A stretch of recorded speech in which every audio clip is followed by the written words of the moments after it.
Find the standard deviation of the following data, add 3 to all the values, then find the standard deviation for the new values அப்படின்னு சொல்லியிருக்காங்க. First அவங்க கொடுத்துருக்கிற இந்த டேட்டாக்கு standard deviation கண்டுபிடிக்க சொல்லியிருக்காங்க.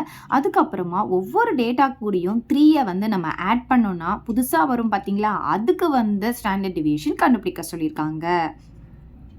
So நல்லா தெரிஞ்சுக்கோங்க, இங்கே கொடுத்துருக்கிற டேட்டா கூட ஒரு கான்ஸ்டன்ட்டான வேல்யூவை ஆட் பண்ணாலும் சரி சப் பண்ணாலும் சரி, இதுக்கு என்ன ஸ்டாண்டர்ட் டிவியேஷன் வருதோ அதே ஸ்டாண்டர்ட் டிவியேஷன் தான் இதுக்கும் கிடைக்கும். ஓகே, ஒரு கான்ஸ்டன்ட் வேல்யூ அப்படின்னு சொல்லும்போது இப்போது எல்லாத்துக்கூடையும் 3 தான் நம்ம ஆட் பண்ண போகிறோம். அதுவே வந்து 1 கூட 3 1 கூட 4 வேறு நம்பர் ஆட் பண்ணால் அப்படி நமக்கு கிடைக்காது. இதுக்கு வேறு ஸ்டாண்டர்ட் டிவியேஷன், இதுக்கு வேறு ஸ்டாண்டர்ட் டிவியேஷன் கிடைக்கும். பட் ஒரு கான்ஸ்டன்ட் நம்பரை நம்ம ஆட் பண்ணும் போதோ இல்லை சப் பண்ணும் போதோ நமக்கு சேம் ஸ்டாண்டர்ட் டிவியேஷன் தான் கிடைக்கும்.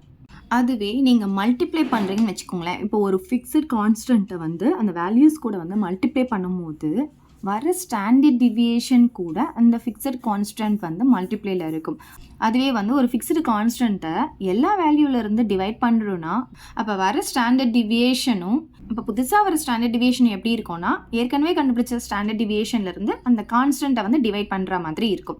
அவ்வளோதான். ஸோ இது ஜென்ரலாக தெரிஞ்சுக்க வேண்டியது தெரிஞ்சுக்கோங்க. ஸோ ஆடோ சப்பா பண்ணால் ஸ்டாண்டர்ட் டிவியேஷன் மாறாது. இதுக்கு என்ன வருதோ அதே தான் நமக்கு எங்கே கிடைக்கும். மல்டிப்ளை பண்ணும்போது அதே கான்ஸ்டன்ட்டால் மல்டிப்ளை ஆகும். புதுசாக வர ஸ்டாண்டர்ட் டிவியேஷன் டிவைட் பண்ணால் அதே கான்ஸ்டன்ட்டால் டிவைட் ஆகும். அவ்வளோதான். இது 1 மார்க்கில் கேட்டாலும் நீங்கள் அட்டென்ட் பண்ணிக்கலாம். ஓகே, இது கொடுத்துருக்கிற வேல்யூஸ் எல்லாமே நம்ம இங்கே அசெண்டிங் ஆர்டரில் எழுதிக்கலாம். அதை வந்து நம்ம இங்கே ஸ்கொயர் பண்ணிக்கலாம். ஸோ 4 ஸ்கொயர் பண்ணால் 16, 7 ஸ்கொயர் பண்ணால் 49, 8 ஸ்கொயர் பண்ணால் 64, 10 ஸ்கொயர் பண்ணால் 100, 11 ஸ்கொயர் பண்ணால் 121. ஸோ இது எல்லாத்தையும் நம்ம ஆட் பண்ணிக்கலாமா? ஃபர்ஸ்ட் இது நம்ம ஆட் பண்ணிக்கலாம். இப்போ ஒன்ஸ் பிளேஸில் இருக்கிறத மட்டும் பாருங்கள். 7 + 4 வந்து 11, 19, 20. இப்போ பேலன்ஸ் 2 இருக்குமா? இப்போ 3, 4, 40 நமக்கு கிடைக்கிது. இங்கே பாருங்கள், ஒன்ஸ் பிளேஸில் இருக்கிறது மட்டும் ஆட் பண்ணிக்கலாம். 15, 19, 20. இப்போ பேலன்ஸ் 2 போட்டோம்னா 3, 7, 13, 15. பேலன்ஸ் 1 வருமா? 2, 3 வரும். இப்போ 350 நமக்கு கிடைக்குது. நீங்கள் தனியாக போட்டு கூட ஆட் பண்ணிக்கலாம், இல்லை நீங்கள் இங்கேயே கூட ஆட் பண்ணிக்கலாம். ஓகே, அதே மாதிரி இப்போ நம்ம என்ன பண்ணலான்னா இங்கே கொடுத்துருக்குற வேல்யூஸ் கூட ஒவ்வொன்றுத்துக்கூடையும் 3 ஆட் பண்ணி இப்போ இங்கே போட போகிறோம். ஸோ 4 கூட 3 ஆட் பண்ணால் 7 வரும். 7 கூட 3 ஆட் பண்ணால் 10, 8 கூட 3 ஆட் பண்ணால் 11, 10 கூட 3 ஆட் பண்ணால் 13, 11 கூட 3 ஆட் பண்ணும்போது 14. ஸோ 7 ஸ்கொயர் பண்ணால் 49, 10 ஸ்கொயர் பண்ணால் 100, 11 ஸ்கொயர் பண்ணால் 121, 13 ஸ்கொயர் பண்ணால் 169, 14 ஸ்கொயர் பண்ணால் 196. ஸோ இது எல்லாம் ஆட் பண்ணிக்கலாம். 8, 11, 15, பேலன்ஸ் 1, 2, 3, 4, 5, 55 கிடைக்குது. ஸோ இங்கே இருக்கிறதெல்லாம் ஆட் பண்ணிக்கலாம். இது எல்லாம் நம்ம ஆட் பண்ணால் 635 வரும். நீங்கள் ஆட் பண்ணி பாருங்கள். இப்போ நம்ம என்ன கண்டுபிடிக்கணும்? ஸ்டாண்டர்ட் டிவியேஷன் கண்டுபிடிக்கணும். அதுக்கான ஃபார்முலா பார்த்தீங்கன்னா sigma equal to square root of summation xi square by n minus summation xi by n the whole square. Okay, first இதுக்கு கண்டுபிடிக்கலாம். இப்போ பாருங்கள், sigma equal to square root of summation xi ஸ்கொயர்னா எங்கே இருக்குது பார்த்தீங்களா? 350 by n வந்து நமக்கு இங்கே எத்தனை இருக்குது? 5 தான் இருக்குது. ஸோ 5 போட்டுக்கலாம். மைனஸ் சமேஷன் xi வந்திருக்கு 40 வந்திருக்கு, by n வந்து 5, தி ஹோல் ஸ்கொயர் போடுவோம். அதே மாதிரி இங்கே sigma equal to square root of summation xi square வந்து 635 வந்திருக்கு, by n வந்து 5 தான், மைனஸ் சமேஷன் xi பார்த்திங்கன்னா 55 வந்திருக்கு, by 5, தி ஹோல் ஸ்கொயர் போட்டுக்கலாம். சரி, இப்போ பாருங்கள், இது 5 டேபிளில் கேன்சல் பண்ணும்போது 1 டைம், இது 7 டைம்ஸ், இங்கே 0, இது வந்து 1 டைம், இது வந்து 8 டைம்ஸ். அப்போ நமக்கு இங்கே என்ன கிடைக்குதுன்னா ஸ்கொயர் ரூட் ஆஃப் இது வந்து 70 மைனஸ் 8 ஸ்கொயர்னால் நமக்கு 64 கிடைக்கும். அப்போ sigma equal to square root of 70லேருந்து 64 மைனஸ் பண்ணால் நமக்கு 6 கிடைக்கும்.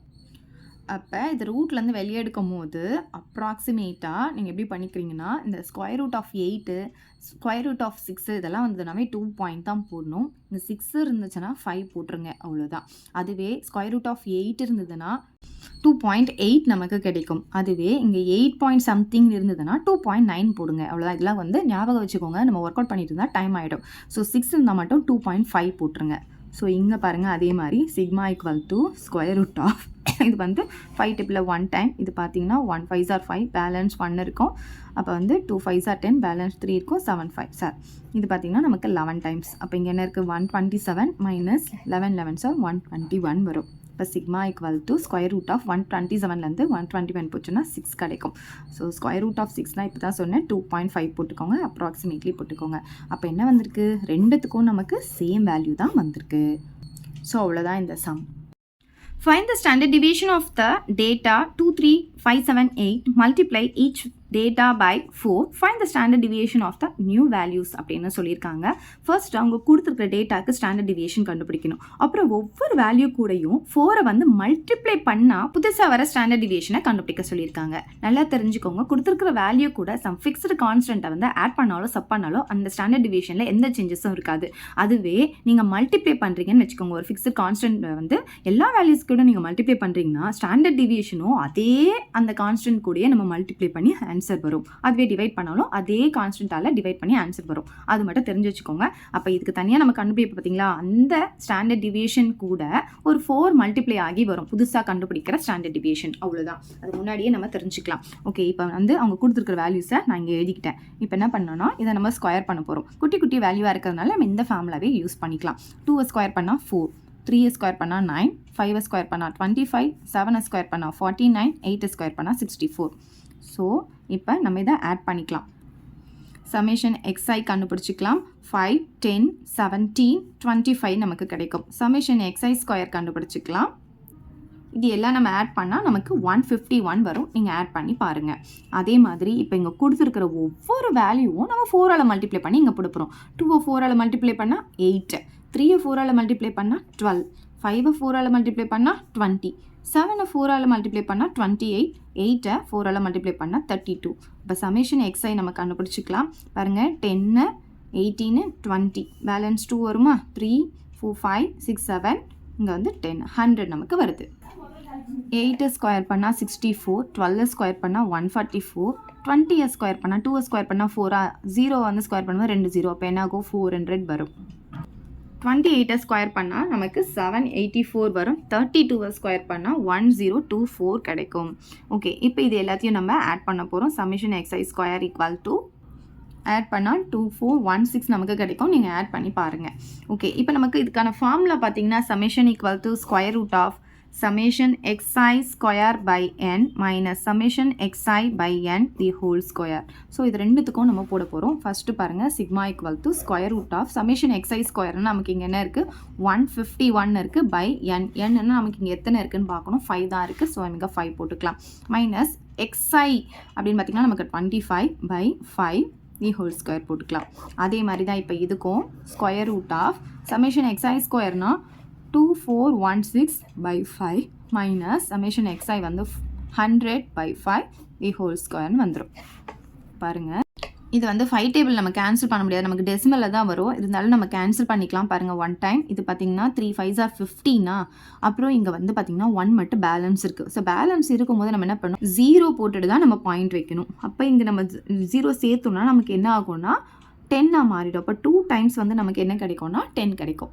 ஸோ இங்கே பாருங்கள், நான் திரும்பியும் போட்டு காமிக்கிறேன். இப்போ 5ஆல் டிவைட் பண்ணும்போது 3 5s are 15 வந்துருமா, அப்போ இது 0 ஆகிடும். இப்போ நம்ம 1 இறக்குறோம். ஸோ இறக்குனதுக்கப்புறமாவும் இது வந்து சின்ன நம்பராக இருந்ததுன்னா நம்ம என்ன பண்ணுவோம், இங்கே 0 சேர்க்கணும். அப்புறம் தான் நீங்கள் டாட் வச்சுட்டு நீங்கள் இங்கே 0 சேர்க்கணும். ஓகே, ஸோ இது 2 டைம்ஸ் வந்து நம்ம 10 போட்டுக்கலாம். இப்போ இங்கே 0 ஆகிடும். ஸோ 30.2 நமக்கு கிடைக்கும். அதை வந்து கரெக்டாக போட்டுக்கோங்க.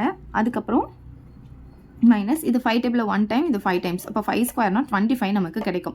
ஸோ 30.2லேருந்து நம்ம 25 மைனஸ் பண்ண போகிறோம். 30.2லேருந்து 25னா 25.0 போடணும். ஸோ இங்கே 2 வரும், இங்கே பார்த்தீங்கன்னா 2, இங்கே 10 ஆகும். அப்போ 5.2 நமக்கு கிடைக்கிது. அப்போ sigma equal to square root of 5.2.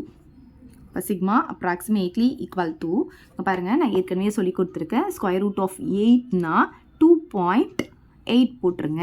Square root of 8 point something வந்தால் 2.9 போட்டுருங்கன்னு சொல்லியிருக்கேன். ஸ்கொயர் ரூட் ஆஃப் 6 வந்ததுன்னா 2.5 போட்டுருங்கன்னு சொல்லியிருக்கேன். Square root of 5 point something வந்ததுன்னா 2.3 போட்டுருங்க. ஓகே, 6 வந்ததுன்னா ஸ்கொயர் ரூட் ஆஃப் 6 வந்ததுன்னா 2.5 போட்டு சொன்னேன். அதுவே 5 வந்ததுன்னா 2.3 போட்டுக்கோங்க. ஓகே, ஸோ இப்போ இங்கே பாருங்கள், sigma equal to square root of, இதை வந்து நம்ம 5 டேபிளில் கேன்சல் பண்ணிக்கலாம். 1 டைம் 4 5s are 20, பேலன்ஸ் 4 இருக்குமா, இப்போ 40 வந்து 8 டைம்ஸ் போட்டுக்கலாம். இப்போ பேலன்ஸ் 1 இருக்குமா, 3 5s are 15, இப்போ பேலன்ஸ் 1 இருக்குமா, அப்போ டாட் வச்சுட்டு 0 சேர்த்தோன்னா 2 டைம்ஸ் போட்டுக்கலாம். அப்போ 483.2ன்னு கிடைக்கும். இது 5 டேபிளில் 1 டைம், இது 20 டைம்ஸ். 20 ஸ்கொயர் பண்ணால் நமக்கு 400 கிடைக்கும். ப்ளஸ் சிக்மா ஈக்குவல் டு இதுலேருந்து இதை நம்ம சப் பண்ண போகிறோம். இங்கே பார்த்தாவே தெரியுது நமக்கு பாருங்கள். இதுலேருந்து இதை சப் பண்ணாவே நமக்கு என்ன கிடைக்கும்? 483.2லேருந்து 400 சப் பண்ணிட்டா இந்த 83.2 தான் நமக்கு கிடைக்கும். சரி, இப்போது நான் ஈஸியாக சொல்லித்தரேன். இங்கே பாருங்கள், இந்த இடத்துல நமக்கு 5.2ன்னு வந்திருக்கா. நான் சொன்னேன் இந்த ஸ்டாண்டர்ட் டிவியேஷனுக்கும் இந்த ஸ்டாண்டர்ட் டிவியேஷனுக்கும் என்ன டிஃப்ரென்ஸ்னால் 4 வந்து ஒவ்வொரு வேல்யூஸ் கூடயும் நம்ம இது மல்டிப்ளை பண்ணதுனால இங்கே வந்திருக்கிற ஸ்டாண்டர்ட் டிவியேஷன் கூடயும் 4 மல்டிப்ளையில் வரும்னு சொல்லியிருக்கேன். அப்போ இங்கே இப்போ இது வந்து ரூட்குள்ளே இருக்கா, இந்த ரூட்குள்ளே இருக்கிற வேல்யூ கூட நமக்கு வந்து வெளியே வரும்போது 4னா அப்போ உள்ளே இருக்கும்போது அது 16 இருக்கும். அப்போ நீங்கள் என்ன பண்ணுறீங்கன்னா 16 × 5.2 போட்டுருங்க. ஓகே, இப்போ இதை நீங்கள் மல்டிப்ளை பண்ணி பாருங்கள், இந்த வேல்யூ உங்களுக்கு கிடச்சிடும். பாருங்கள், 5.2 நான் 16 கூட மல்டிப்ளை பண்ணுறேன். 6 2s are 12, பேலன்ஸ் 1, 5 6 are 30, 31 வந்துடும். அப்புறம் இங்கே 2 இங்கே 5 ஆட் பண்ணால் நமக்கு என்ன கிடைக்கும்? இங்கே 2 இங்கே 3 இங்கே 8. இப்போ ஒரு நம்பர் தள்ளி டாட்னா 83.2 நமக்கு இங்கே கிடச்சிருச்சு. பாருங்கள், இது ரெண்டும் மல்டிப்ளை பண்ணும்போது இது கிடைக்கும். நல்லா ஞாபகம் வச்சுக்கோங்க, 4 கூட இந்த இடத்துல ஒரு ரூட்டுக்குள்ளே இருக்கும்போது அது 16 இருக்கும். அப்போ 16 × 5.2 போட்டுக்கோங்க. அப்போ இந்த 16 அதை வந்து வெளியே எடுக்கும்போது நமக்கு 4 × ஸ்கொயர் ரூட் ஆஃப் 5.2ன்னு வரும். அப்போ ஆன்சர் பார்த்தீங்கன்னா இங்கே வந்துருக்கு பார்த்தீங்களா 2.3 கூட இந்த 4, ஏன்னா ஸ்கொயர் ரூட் ஆஃப் 5.2னா 2.3 நான் சொல்லியிருக்கேன். அப்போ 2.3 கூட 4 மல்டிப்ளை பண்ணி போட்டுருங்க. 12 பேலன்ஸ் 1 8 9 9.2 ஆன்சரில் போடுங்க. இங்கே அப்ராக்சிமேட்லி போட்டுக்கோங்க. ஸோ அவ்வளோதான் இந்த sum. Find the mean and variance of the first n natural numbers அப்படின்னு கொடுத்துருக்காங்க. மீனும் வேரியன்ஸும் கண்டுபிடிக்க சொல்லியிருக்காங்க. நம்ம இவ்வளோ நேரம் பார்த்தது ஸ்டாண்டர்ட் டிவியேஷன் கண்டுபிடிக்கிறது பார்த்தோம். இந்த சம்மில் மீனும் வேரியன்ஸும் ஃபர்ஸ்ட்டு n நேச்சுரல் நம்பருக்கு கண்டுபிடிக்க சொல்லியிருக்காங்க. ஓகே, ஸோ மீன் அப்படின்னா எக்ஸ் பார் அப்படின்னு அர்த்தம், equal to summation xi by n. So மீன்னா சம்மேஷன் xi by n அப்படின்னா sum of all the observation by number of observation அப்படின்னு அர்த்தம். எல்லா அப்சர்வேஷனையும் ஆட் பண்ணணும், பை எத்தனை நம்பர் இருக்குது அப்படின்றத போடணும். ஸோ இதுதான் மீனுக்கான ஃபார்முலா. சரி, இப்போ பாருங்கள், சம்மேஷன் xi அப்படின்னா நமக்கு பார்த்தீங்கன்னா 1லேருந்து ஸ்டார்ட் ஆகும். ஏன்னா நமக்கு நேச்சுரல் நம்பர்னு சொல்லியிருக்காங்க. அப்போ 1 + 2 + 3 + எட்ஸெட்ரா எது வரைக்கும் இருக்கும்னா n வரைக்கும் இருக்கும். ஏன்னா n நேச்சுரல் நம்பர்ஸ் அப்படின்னு சொல்லியிருக்காங்க. இது கூட இன்னொன்றையும் கண்டுபிடிச்சி வச்சுருங்க. சம்மேஷன் xi² அப்படின்னா இங்கே இருக்கிற எல்லா நம்பருக்கும் ஸ்கொயர் போடணும் அப்படின்னு அர்த்தம். எக்ஸுக்கெல்லாம் ஸ்கொயர் போடணும். இப்போ 1² + 2² + 3² + எட்ஸெட்ரா + n² அப்படின்னு அர்த்தம். நம்ம செகண்ட் சாப்டரில் படிச்சிருக்கோம். சம் ஆஃப் என் நேச்சுரல் நம்பருக்கு ஃபார்முலா நமக்கு தெரியும், n × n + 1/2 அப்படின்னு நம்ம செகண்ட் சாப்டரில் பார்த்துருக்கோம். அதே மாதிரி sum of squares of first n natural நம்பர்ஸ்க்கு ஃபார்முலா பார்த்தீங்கன்னா n × n + 1 × 2n + 1/6. ஸோ இந்த ஃபார்முலாலாம் நீங்கள் செகண்ட் சாப்டரில் நல்லாவே படிச்சிருப்பீங்க. ஸோ இந்த ஃபார்முலாவை முதல்ல இங்கே எழுதிக்கலாம். ஸோ இப்போ இந்த சம்மேஷன் xiக்கு பதிலாக இந்த ஃபார்முலாவை நம்ம சப்ஸ்டிடியூட் பண்ண போகிறோம். பாருங்கள், mean X bar equal to summation xiக்கு பதிலாக நம்ம என்ன எழுதலாம்? n × n + 1/2ன்னு போட்டுக்கலாம். மறக்காமல் இங்கே பை n இருக்குது, அதை போடணும். ஏன்னா சம்மேஷன் xiக்கு தான் இந்த வேல்யூ, இங்கே பை n இருக்கா, அந்த எண்ணை நம்ம இங்கே போட்டுக்கலாம். அப்போ என்ன ஆகும்? இந்த எண்ணும் கேன்சல் ஆகிட்டு நமக்கு என்ன கிடைக்கும்னா n + 1/2ன்னு கிடைச்சிடும் மீனுடைய வேல்யூ. இதுதான் நம்மளை கண்டுபிடிக்க சொல்லியிருந்தாங்க. மீனை நம்ம கண்டுபிடிச்சாச்சு. ஓகே, நெக்ஸ்ட் நம்ம என்ன கண்டுபிடிக்கணும்? வேரியன்ஸ் கண்டுபிடிக்கணும். ஸோ வேரியன்ஸ்க்கான ஃபார்முலா என்னன்னு பார்த்தீங்கன்னா σ². அதாவது ஸ்டாண்டர்ட் டிவியேஷன் நம்ம சிக்மான்னு சொல்லுவோம் இல்லையா? சிக்மானா நம்ம என்ன பண்ணுவோம்? ஸ்கொயர் ரூட்டோ போட்டு எழுதுவோம். ஆனால் இங்கே σ², வேரியன்ஸ்னா σ². ஸ்கொயர் ரூட் போடாமல் நம்ம இங்கே எழுத போகிறோம். Summation xi² n - summation xi/n the whole square. அவ்வளோதான். இப்போ நம்ம இங்கே எழுதியிருக்கோம் பார்த்தீங்களா? இந்த ஃபார்முலாவை தான் எடுத்துகிட்டு வந்து சப்ஸ்டிடியூட் பண்ண போகிறோம். சம்மேஷன் xi² அப்படின்னா நமக்கு தெரியும் இந்த ஃபார்முலான்னு சொல்லிட்டு அதை எழுதிக்கோங்க. n × n + 1 × 2n + 1/6. ஆனால் இங்கே டிவைடட் பைல n இருக்கிறதுனால நம்ம இங்கே n போட்டுக்கணும். அதே டிவைடட் பைல அது வந்துடும். மைனஸ் சம்மேஷன் xi அப்படின்னா சம்மேஷன் xi-உடைய வேல்யூ n × n + 1/2. அதை எழுதிக்கோங்க. பையில் என்ன இருக்குது? நமக்கு இங்கே n இருக்குது. ஆனால் இது மொத்தத்துக்கும் சேர்த்து ஸ்கொயர் இருக்குது. அதை மறைக்காமல் போட்டுருங்க. சரி, இப்போ பாருங்கள், இந்த எண்ணும் போயிடும், இந்த எண்ணும் போயிடும். இப்போ நமக்கு என்ன கிடைக்கும்னா n + 1 × 2n + 1/6ன்னு இருக்கும். இங்கே பார்த்தீங்கன்னா இந்த ஸ்கொயர் தனித்தனியாக போட்டுக்கோங்க. n + 1 தி ஹோல் ஸ்கொயர் 2க்கு ஸ்கொயர் போடும்போது 4ன்னு கிடச்சிடும். ஸோ இப்போ இது ரெண்டு டேர்ம்லையும் இது காமனாக இருக்குதுன்னு பாருங்கள். n + 1/2, அதாவது இந்த 6க்கும் 4க்கும் காமனாக எது இருக்குது 2 இருக்குது. அதே மாதிரி இங்கே பாருங்கள் இங்கேயும் n+1 இருக்குது பை 2 இருக்குது. அப்போ நம்ம என்ன எடுத்துடலாம் n+1 பை 2வை காமனாக வெளியே எடுத்துடலாம். அப்போ இங்கே என்ன இருக்கும் இது வெளியே எடுத்துட்டோம். இப்போ இங்கே என்ன இருக்குது 2n+1 இருக்குது பை இங்கே 2 வெளியே எடுத்துறதுனால இங்கே 3 கிடைக்கும். ஏன்னா 2ஆல் இந்த 6 டிவைட் பண்ணிக்கணும். அப்போ 3 கிடைக்கும். இது ரெண்டும் மல்டிப்ளை பண்ணி பாருங்கள் இது கிடைச்சிடும். மைனஸ் இங்கே ஒரு n+1 நம்ம வெளியே எடுத்துட்டோம். அப்போ இன்னொரு n+1 இருக்கும் பை 2 வெளியே எடுத்ததுனால இங்கே 2 கிடைக்கும். இந்த 2 இந்த 2வை மல்டிப்ளை பண்ணி பாருங்கள் இது கிடைக்கும். இந்த n+1 பை 2 அப்படியே வச்சுக்கலாம். இப்போ இதுக்கு நம்ம எல்சிஎம் எடுக்கணும். டினாமினேட்டர் சேமாக இல்லைன்னா நம்ம எல்சிஎம் எடுக்கணும். ஸோ எல்சிஎம் பார்த்தீங்கன்னா இதுக்கு ரெண்டுத்துக்கும் காமன் டேபிள் இல்லை அப்படின்றதுனால 6 தான் எல்சிஎம்மாக வரும். அப்போ கிராஸ் மல்டிப்ளிகேஷன் பண்ணிப்போம். அப்படியே மல்டிப்ளை பண்ணிக்கோங்க. 2n × 2 வந்து 4n கிடைக்கும் ப்ளஸ் 1 × 2 வந்து 2ன்னு கிடைக்கும். இங்கே வெளியே மைனஸ் இருக்குது மறந்துடாதீங்க. வெளியே மைனஸ் இருந்தால் உள்ளே ஃபுல்லாக சிம்பிள் சேஞ்ச் ஆகும். இந்த +n வந்து -n மாறும். இந்த +1 வந்து -1 மாறும். அவ்வளோதான். இப்போ மைனஸ் போட்டுக்கலாம். 3 கூட இந்த என்ன மல்டிப்ளை பண்ணும்போது 3n. ஓகே இப்போது இங்கே இருக்க ப்ளஸ்ஸு என்னவா மாறிடும்னா மைனஸாக மாறிடும். 3 × 1 வந்து 3ன்னு கிடைக்கும். சரி இப்போ பாருங்கள் n+1 பை 2. இப்போ இங்கே பார்த்தீங்கன்னா 4nலேருந்து 3n போச்சுன்னா நமக்கு n கிடைக்கும். இங்கே 2 இருக்குது இங்கே -3 இருக்குது. ரெண்டும் வேறு வேறு சைன்னால பெரிய நம்பர்லேருந்து சின்ன நம்பர் மைனஸ் பண்ணால் 1 கிடைக்கும். பெரிய நம்பர் சைன் மைனஸ் அப்போ -1ன்னு வரும் பை இங்கே 6ன்னு போட்டுக்கலாம். அப்போ இங்கே பாருங்கள் நியூமரேட்டர் ரெண்டுத்தையும் மல்டிப்ளை பண்ணிக்கலாம். n+1 × n-1 என்ன ஃபார்முலா இது a + b × a - b. அப்போ a² - b² எழுதலாம். அப்போ n² - 1² 1ன்னு எழுதிக்கலாம். 2 6 are 12ன்னு எழுதிக்கலாம். அப்போ இதுதான் வேரியன்ஸ் சிக்மா ஸ்கொயர். அவ்வளோதான் வேரியன்ஸும் நம்ம கண்டுபிடிச்சாச்சு.